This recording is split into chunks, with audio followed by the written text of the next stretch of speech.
Now at 5:30, the tension between Russia and Ukraine has reached a boiling point, with Russia positioning nearly 200,000 troops on the border with Ukraine. President Biden is ordering new sanctions after Russia moved to recognize separatist eastern Ukraine regions. And we know those sanctions would prohibit new investment, trade, and financing in those two separatist regions of Ukraine. And despite the sanctions, President Biden says he is willing to meet with Russian President Vladimir Putin. WCNC Charlotte's Lana Harris shows us how this conflict on foreign soil can impact us here at home.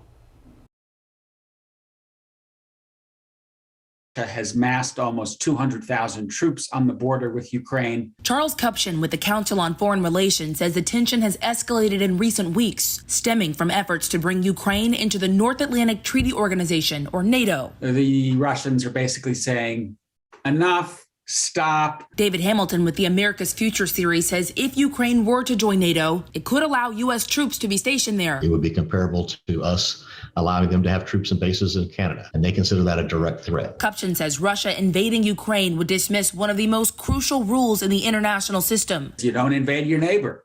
You don't grab their territory. You don't occupy them, right? This is 2022. It's not 1600. Political scientist Dr. Chris Van Aller says it could set a dangerous precedent. Do we really want authoritarian countries to look at this pattern and say, hey, I think I'll grab this neighboring country that I've always wanted? Kupchan says the U.S. and European allies could respond with significant sanctions against the Russian economy, like cutting off trade and sanctioning Russian banks, building up military forces in surrounding NATO countries, and providing arms to Ukrainian resistance. The other problem, of course, is we are nuclear-powered countries.